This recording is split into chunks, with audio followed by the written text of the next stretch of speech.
bójúmọ́ bá mọ́ ó di dandan ká gbọ́ poroporodo bókùnkùn bá kùn ó di dandan ká gbọ́ wọ̀ṣọ̀wọ̀ṣọ̀ kọ̀ọ̀kọ̀ṣọ̀ ibikíbi tí ẹ bá ti láǹfààní àti máa wà èmi àmọ́ sọ wípé a kú ojúmọ́ wò a ò jíire bí ẹ káàbọ̀ sórí ètò yẹn ojúmọ́ aláyọ̀ láti ìkànnì bàbá gbàgede ìmọ̀ TV ẹ̀rọ amóhùnmáwòrán tó ta gbogbo kálékáko ibẹ̀ la wà yìí o yálẹ̀ wò wà lórílẹ̀‐èdè Nàìjíríà ẹ káàbọ̀ o àwọn apá ààbò míì ní gbogbo àgbáyé pátápátá ẹ káàbọ̀ pàápàá èyí tẹ̀ ń bẹ lórílẹ̀‐èdè Amẹ́ríkà àti mọ̀ pé lásìkò yìí bí nǹkan tó wákàtí mẹ́fà sẹ́yìn ńlẹ̀ ló wà ó ṣeéṣe kó jẹ́ àárín òru ẹlòmíì ṣeéṣe kó ṣẹ̀ mọ́ jí ẹ káàárọ̀ ẹ káàbọ̀ sábàlá yìí orúkọ mi kò tí ì yí padà olúgbòde sọ pé òun ló wọ̀ wá èmi ní olóyè adéolú damilọ́lá Joseph apẹ́tẹ́ èdè tó fáwọn èdè búra jìnbẹ̀ olódò ìlú akéde tí òyìnbó nínú ìlú akéde bẹ̀rẹ̀ báṣọ̀rọ̀ gbogbo pèdèpèdè ẹ̀yẹ́ tèmi ò ní fapá kọ̀ọ̀fọ̀ lóòrọ̀ tó ní ẹ jẹ́ kí n sáré lọ bẹ́ẹ̀ bá ṣe ń gbọ́ lédè Yorùbá náà lẹ́mọ̀ gbọ́ lédè Gẹ̀ẹ́sì láwọn àbá àbí tẹ́ wọn náà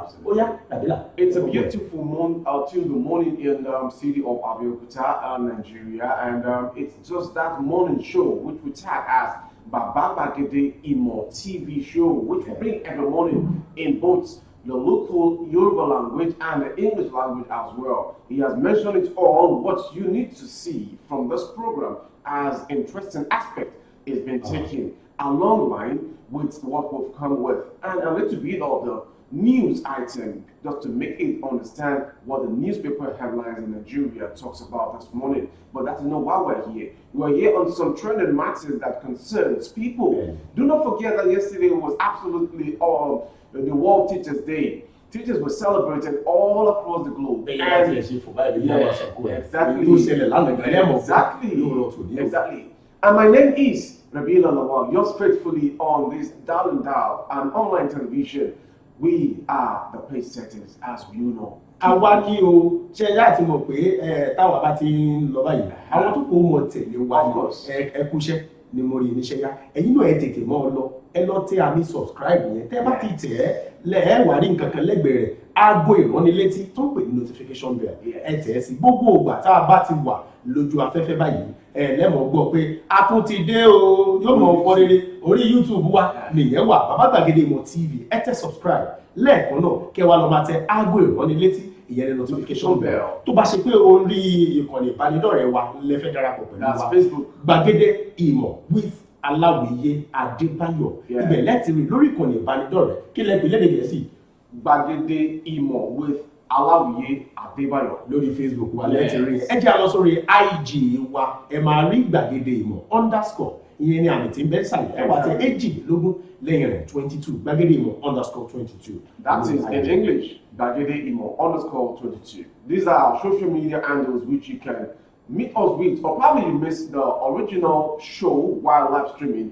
We have the show repeatedly for you. In as much as you've gone to our YouTube channel and click on the notification bell, you always have these interesting programs. I tell you, you wouldn't want to miss it. Kò tiẹ̀ sígbà kankan tẹ́ ẹ láǹfààní àti láàbọ̀ mú wa tẹ́ wàá mọ kábàámọ̀ wọ́n tí iṣẹ́ ò bá pẹ́ ni a kì í pẹ́ṣẹ́. This one that you dress like a chief today. Now, mo sọ fún ẹ náà lẹ́ẹ̀kan olóyè ni mo jẹ́ orúkọ ọmọ nìjánu ọmọ olùgbò òyìnbó yẹn sọ pé òun ò mú wọn wà náà ẹbí yẹn bá ti rí yín náà ẹlẹ́dẹ̀ Gẹ̀ẹ́sì ò lè wọlé táwa wọ̀ yìí ẹ wo mo kúkú sọ fún yín pé ní gbogbo ibi tẹ́ ẹ bá wà àṣà wa kò ní parẹ́ o tó bá ṣe pé èdè ẹnìkan náà ní tẹ́ bá rà wọn Haúsá bẹ́ẹ̀ náà làwọn ló ṣe mọ múra ẹ rà pa múra wọn tẹ́ bá rà wọn Ìgbò ẹ rà pa ìmúra wọn ni mo kúkú fi ń kéye pé a kú ojúmọ́ níbi tẹ́ bá ti láǹfààní àti máa wò wá ó yẹ ẹ jẹ́ ká jọ máa ṣe ní pápá bí a ṣe ń rà lókè ní pápá ẹ mọ pápá ní ìlú Abẹ́òkúta àbí báyìí náà ìjọba ilẹ̀ Yorùbá ìbílẹ̀ Ògùn ńlá wa kalẹ̀ sí tá a ti ń ṣe tá a ń dàbí ẹ̀dùn tá a ń rọ̀ bí o ohun tó ṣẹlẹ̀ lánàá lálẹ́ ká tó mú wá sétí ìgbọ́ yín àná lọ́jọ́ 5 oṣù kẹwàá nínú ọdún 2021 gbogbo àwọn olùkọ́ jákèjádò orílẹ̀-èdè wa Nàìjíríà ni wọ́n túyáyá pàápàá jùlọ àwọn olùkọ́ ní ẹ̀ka ilé ẹ̀kọ́ ìjọba nǹkan kó wá ṣẹlẹ̀ o èmi á sọ fún yín lóòrọ̀ tòní bí bá ṣe ń sọ lédè Gẹ̀ẹ́sì lédè Yorùbá onímọ̀ sọ padà fún yín lédè Gẹ̀ẹ́sì àdéjẹ́ kí ti yóò di sí. You want to take my language now? Gẹ̀ẹ́sì is English now. Kí a ní ìbẹ́nu Gẹ̀ẹ́sì. Go ahead with you. I have to tell you that it's going to be interesting this morning. Mo ní ayọ̀ láti sọ fún mi pé níṣẹ́ ló máa dùn gbogbo wa kọ́ sí. Ó ní gbogbo akọ́sí ẹ wò àkókò ayíyí ọbẹ̀ tà kọ́ lóòrọ̀ tó. Ó yẹ jẹ́ ká sáré lọ síbi ọ̀rọ̀ àwọn olùkọ́ tó ṣẹlẹ̀ lánàá. Kétí yóò mọ̀ dé sí ẹ̀yin ò sí lórílẹ̀-èdè wa Nàìjíríà ṣùgbọ́n ẹ fẹ́ gbọ́ ń pa ẹ̀ abẹ́yìn wà lórílẹ̀-èdè Nàìjíríà ẹ̀ sí níbi tí wọ́n ti ṣe àwọn ayẹyẹ yẹn ó yá Rabila ìbò la fẹ́ gbà lórí ọ̀tún. As it was yesterday, it was a glamorous day for all teachers in the world, and many, or let me say few, enjoyed it, and some that are retired, I believe so well that yes, some are not so happy about it, but we keep celebrating them yearly and just marking anniversaries. What are we doing? Are we sleeping or we're waking up or we're doing our best to making sure that yes, things work? My colleague here is here, but to give you in Yoruba, and sometimes we interchange the language just for your own viewing pleasure. Number one aspect of it is one of the directors or public education commissioner in Lagos State. I still want to hammer on this because it's so pathetic that yes, you call yourself a commissioner and you were asked a simple question. How many schools? Yes.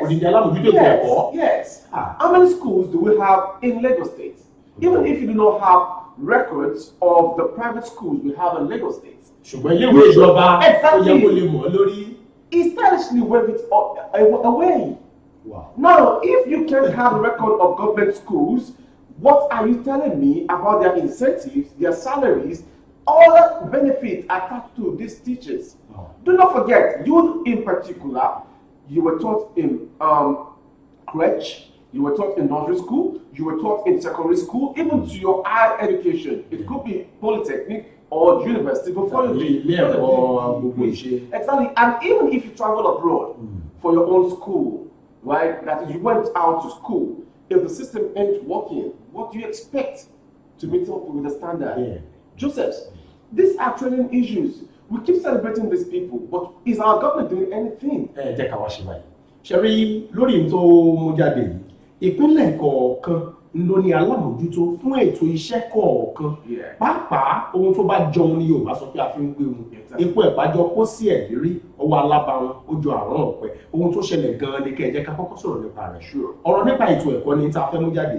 Nígbà tí gómìnà tí ẹni tó jẹ́ alámòjútó fún ètò ẹ̀kọ́ lápá ibì kan tó bá ti lè wá di pé kò mọ ohun tá a fi ṣọ́ ohun tá a bá fẹ́ lẹ́mọ̀ ṣoṣo lóye ó ṣọ́ ẹni ta ní kójú ìyàwó tí ò lè fẹ́ nìyẹn báwo ló ṣe wá fẹ́ ṣe é sí ẹni tá a pè lálámòjútó fún ètò ẹ̀kọ́ ní ìpínlẹ̀ kan tí ò lè dáko ẹgbọ́ kí nìdí tá a fi ní àwọn tó kù tí wọ́n mọ̀ ṣiṣẹ́ pẹ̀lú rẹ̀ ìròyìn tẹ́ ẹ̀ ń gbọ́ lọ́wọ́ yìí ó kún fọ́fọ́fọ́ à ń jẹ́ kẹ́ ẹ mọ̀ pé ìròyìn tó jáde kì í ṣe ìròyìn ẹlẹ́jẹ̀ o ẹ̀yin lọ sójú àwọn ìwé ìròyìn wa káàkiri lórílẹ̀‐èdè wa Nàìjíríà ẹ mọ̀ pé n ta sọ yìí òun gan ló yẹ ó jẹ́ ẹnu oníkan láti mọ̀ pọ̀ mọ́ ẹnu ọlọ́fà láti ń bọ̀mọ́ta àwa la ní i lọ́wọ́ tá a sọ fún yín ẹ fẹ́ gbọ́ gbogbo àbí ẹ fọkàn yín balẹ̀ orí YouTube wa mo ti sọ fún yín Bàbá Gbàgede Ìmọ̀ TV ẹ̀yin ṣe subscribe síbẹ̀ tàbí kẹ́ ẹ lọ sí orí aago ìránnilétí tẹ́ bá ti ń tẹ̀ yẹn a máa fún yín ní notification lẹ́sẹ̀kẹsẹ̀ pé wọ́n tún ti dé o a tún ti bẹ̀rẹ̀ o. Of course.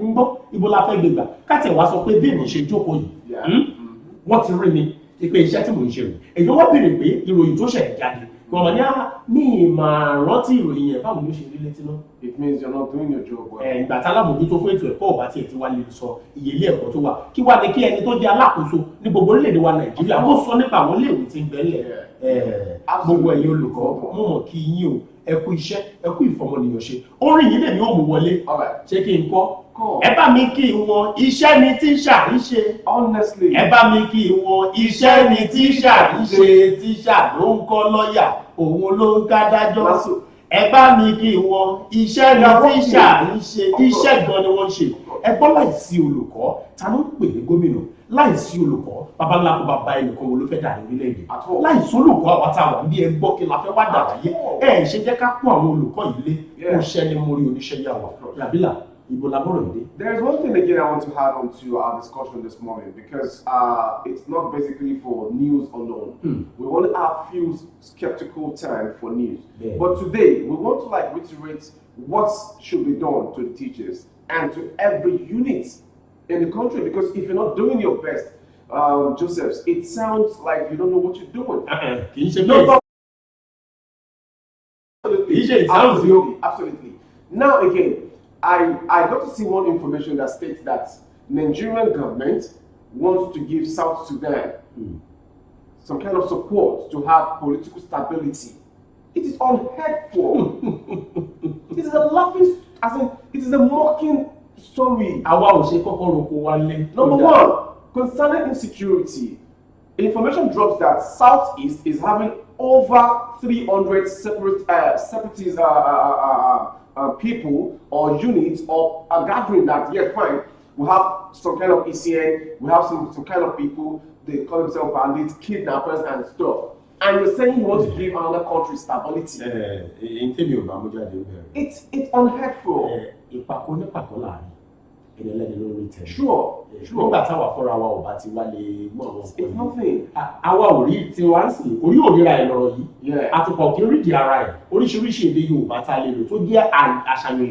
lẹ́gbọ̀gbọ́ lẹ́nu wa ẹ̀wọ̀ jẹ́ ká fìyẹn sílẹ̀ ibi tá a ti wá rí ẹni tí ò mọ̀ ṣe náà la tún rẹ́ni tó mọ̀ ṣe torí Yorùbá bọ̀ wọ́n sọ wípé ibi tí ọmọdé ibẹ̀ ò ti lè ṣe ibẹ̀ làgbà bẹ̀ ń kú sí tábà rẹ́ nìkan tí ò ṣe dáadáa kọ̀ǹda ń bẹ lóòótọ́ ṣùgbọ́n àtúrà wọn míì táàmù olùlọ́gọ̀ ẹnu ipe ẹmọ kú iṣẹ́ gbogbo nǹkan náà ò lè dà bẹ́ẹ̀ láwọn ìpínlẹ̀ tí bẹ lórílẹ̀-èdè wa Nàìjíríà káàkiri a ní ìpínlẹ̀ 36 tòun tó lú ilẹ̀ wa ti bẹ ní Àbújá 36 pẹ̀lú Àbújá ó ti yé yín ó ti mọ̀ fẹ́ mẹ́nu báyìí wá ìyẹn náà wà jẹ́ aṣojú fún àwọn ìpínlẹ̀ tó kù táwọn olóòwò mọ̀ nípa rẹ̀ dáadáa ṣé kí n sáré sọ̀rọ̀ ìpínlẹ̀ yẹn fún yín ẹ gbọ́ lẹ́nu rẹ̀ bẹ́ẹ̀ láti. All right, in case you're still watching or you're just joining us, this is Babagede Imo TV.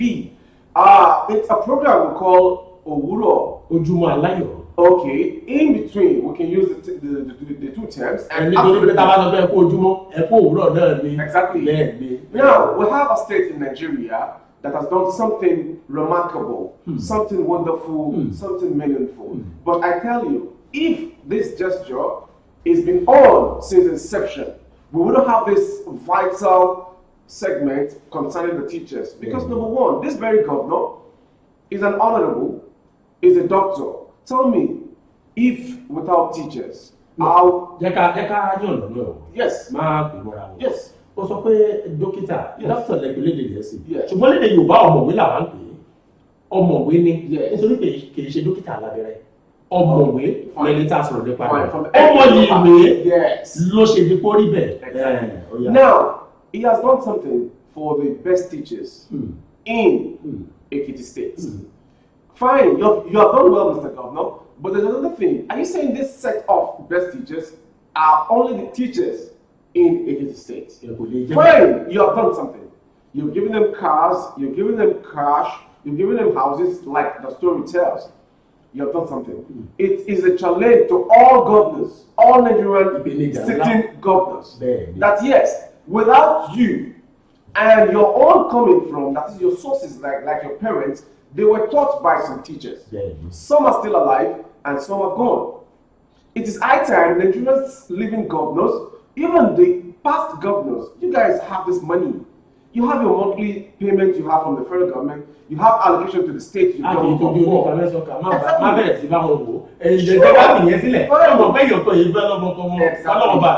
Now, I've said it in English for those who understand English, and I believe we all have educated viewers all over the country, irrespective of the ethnic tribe that you are. But I tell you, Bagede Imo is not basically for a particular language. We do it for all. That is why we are the pace setter. Joseph, this thing that happened in Ekiti State, how or what is your view?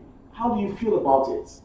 Do you feel that this government has done something remarkable that it should be credited for? And do not forget, the money is spending or you are spent for this gesture on the teachers in Ekiti State is from where?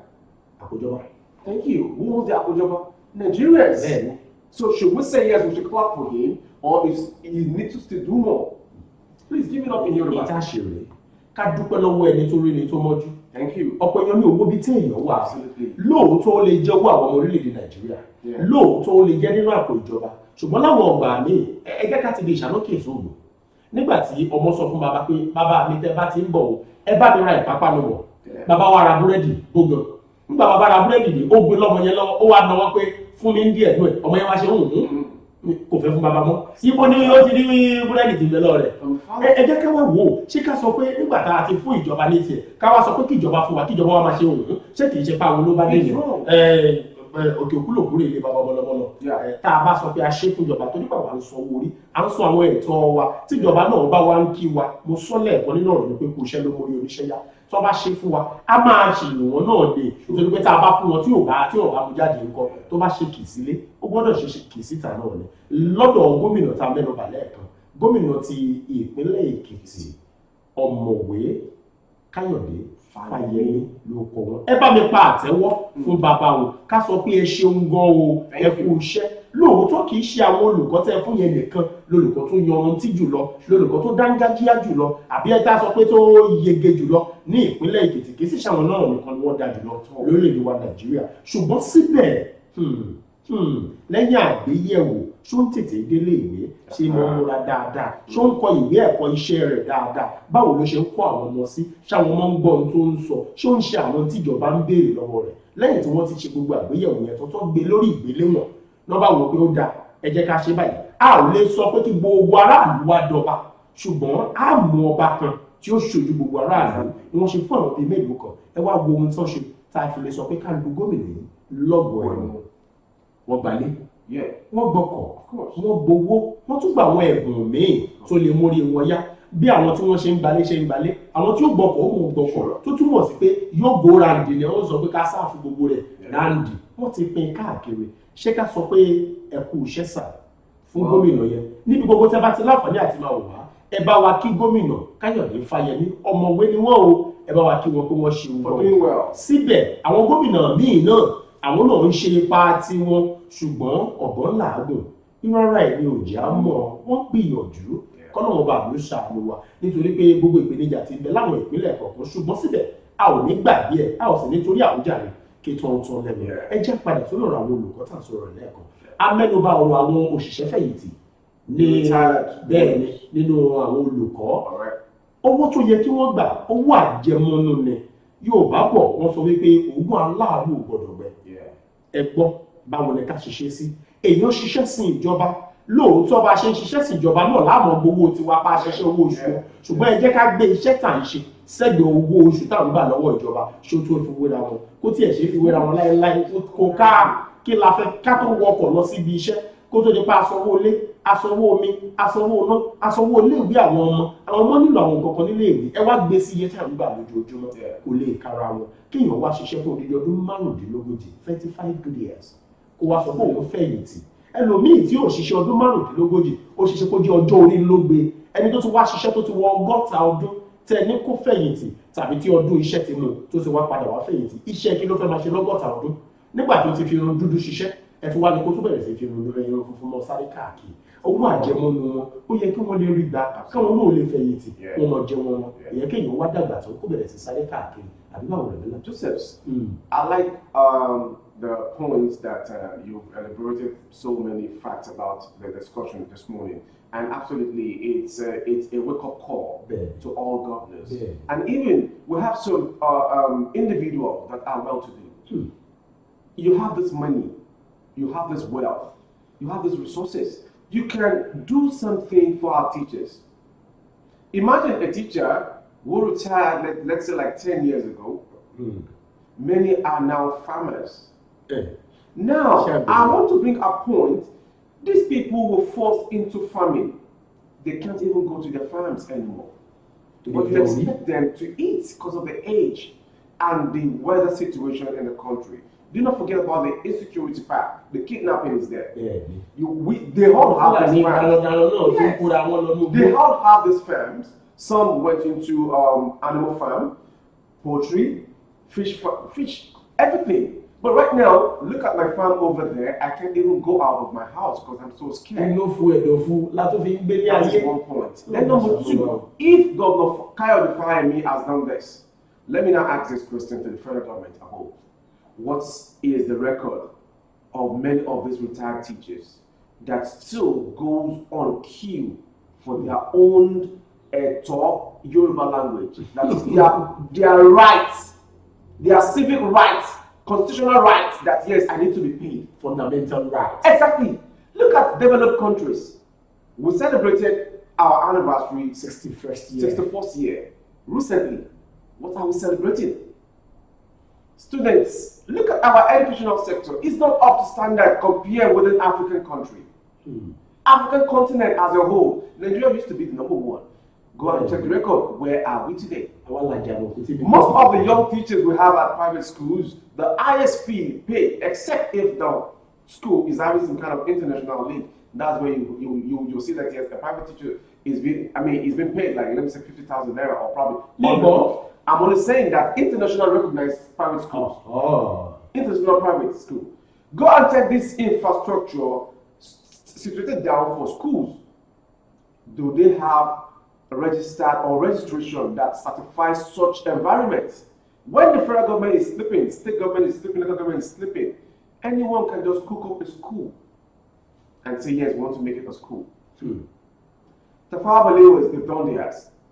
Nnamdi Azikiwe, they've done theirs. So many Awolowos, Akintolas, to mention a few. Yes. We still speak about them. What about you? It's going to be a theme of discussion in your lifetime and in your absence. Because a stitch in time, 6'9", is just a word from the English grammar. But I believe we are all people with wisdoms. Josephs, my question is this.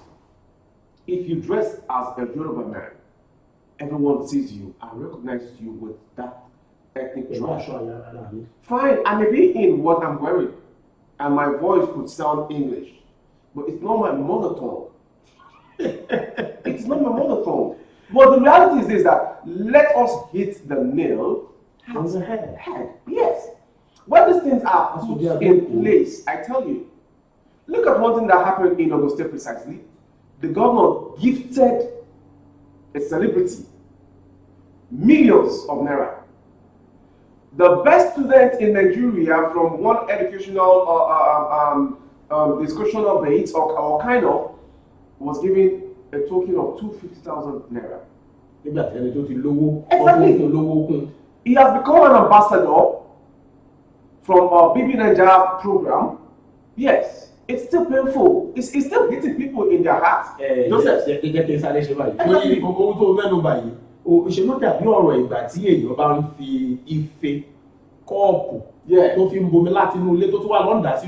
Thank you.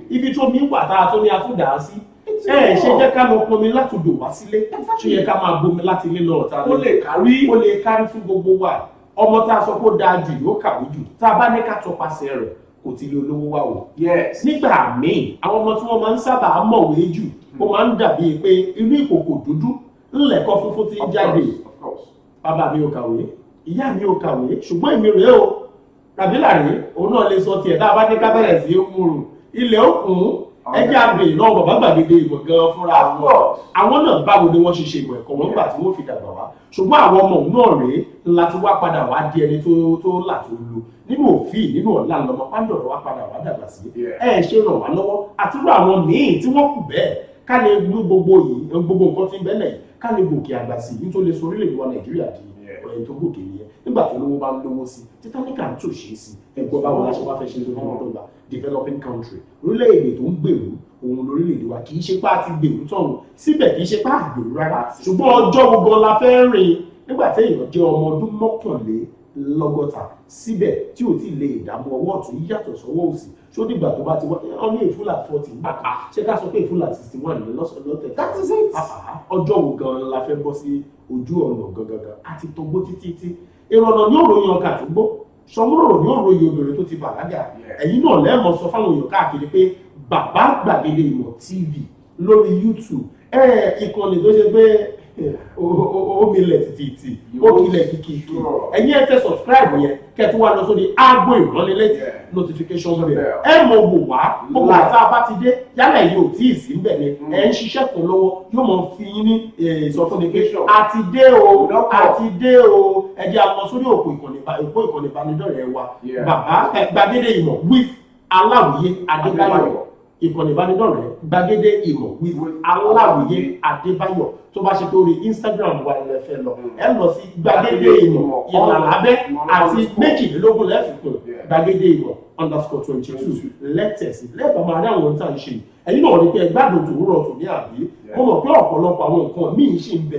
tó yẹ ká sọ ẹ jẹ́ ká fi sẹ́nu kó lè dọ̀la ká tún sọ ọ̀pọ̀lọpọ̀ nípa rẹ̀ ẹ mọ́ gbàgbé o olùkọ́ wọn ò ṣe é fọwọ́ rántí sẹ́yìn ní gbogbo ìgbà káwọn kó sọ pé iṣẹ́ ńlá ni wọ́n ń ṣe ṣé ẹ mọ̀ bẹ́ẹ̀ ká bẹ̀rẹ̀ ká náà rọ iṣẹ́ ní tíṣà ń ṣe ẹ bá mi kí wọn iṣẹ́ ní tíṣà ń ṣe ilẹ̀ wí ẹ bá mi kí wọn iṣẹ́ ní tíṣà ń ṣe ẹ bá mi kí wọn iṣẹ́ ní tíṣà ń ṣe ká bẹ̀rẹ̀ ká náà rọ iṣẹ́ ní tíṣà ń ṣe o ẹ bá mi kí wọn iṣẹ́ ni tíṣà ṣe. Gbogbo olùkọ́ pátápátá mo kí yín kú iṣẹ́ o bẹ́ẹ̀ ṣe ń tún orí àwọn ọmọ ènìyàn ṣọlọ́wọ́ bá àmì àtúnlé tí yín náà ṣe ẹ kúkú ní ìjòyè káfíńtà tó ń ṣe kọ́lékọ́lé tó ń túnlé onílé ṣe tí ilé tiẹ̀ ń jó ọlọ́wọ́ bá àmì àpèsè fún yín àìlèyàn bá pàdé gbogbo ẹ̀yin olówó ọlọ́rọ̀ alẹ́nu lọ́rọ̀ nílùú tẹ́yìn náà ronú pé ẹni tí ìjọba lẹ́yìn wọn ò lè dá a ṣe fúnra wọn nítorí pé àwa náà lájọ ṣe àjèjì ọwọ́ kan ò gbẹ́rù lórí àgbájọ ọwọ́ báyìí ló yẹ ká fi bọ́ ọ̀sọ̀ yà jẹ́ ká máa gbìyànjú àti máa dágbére méjì àwọn ìyàwó. All right, absolutely. We've had the discussion, and I believe so well that yes, the news in it is the one that comes from Ekiti State concerning what Ekiti State government. Yes, exactly. And that of Oyo State too had its own doing yesterday, which it did yesterday. And I tell you, it's a wake-up call, and I believe so well that yes, Ogun State will pick it up from there, and every other thing that needs to be taken up will go with it as well. We've done it together. It's been wonderful. But I tell you one thing. Babagide Imo TV, it is where you need to be at all times. In case you don't know, these are our social media handles. Let me say it for you on our YouTube. You go to YouTube, then you just click on Babagide Imo TV and subscribe. There's this notification bell. Exactly. You need to click on it. As soon as you click on it, the moment we have any new thing to drop online, you have this notification that tells you it has come again from Bagede Imo TV. That is Babagide Imo TV. And also, you need to subscribe as well. Exactly. And on our Facebook, it is Bagede Imo with Aláwìyé Adébáyọ̀. On the Instagram handle, Bagede Imo _22. These are our social media handles. And for advertising, sorry, ìkànnì ìtọ́rọ́ ní ilé ká wa lórí Gmail wa. Babagide live@gmail.com. Ibẹ̀ lẹ́tù lọ kàn sí wa.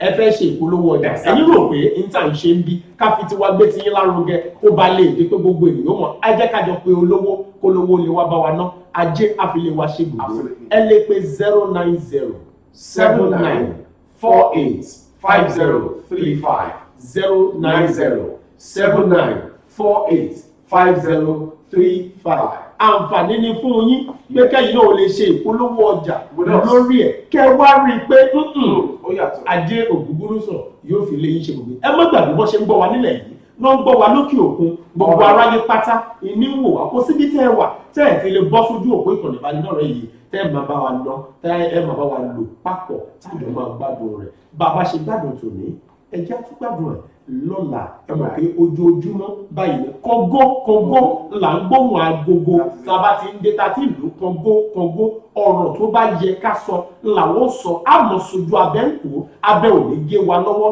àwọn lámọ̀dá o àlè dáràn olúgbò òjẹ́ sọ fún òun wọ̀ èmi ní Adéolú Dámilọ́lá Joseph apẹ́tẹ́ èdè tó fáwọn èdè bọ́ra dìgbìlì lórí ìlú akéde sí ọgbọ̀gbọ̀ olówó ya pèlèpèlè ìta gbangba ni mo pàtẹ́ dé èmi sí arákùnrin ló bá ti èdè nìkan jíjẹ làájídé pípé lápèlè àti bí àtẹ̀lé dédé ìlú ṣe dédé ìtẹ̀lé báṣọ ní gbogbo pèlèpèlè èmi fẹ́ wọ́n yẹ̀ bàjẹ́.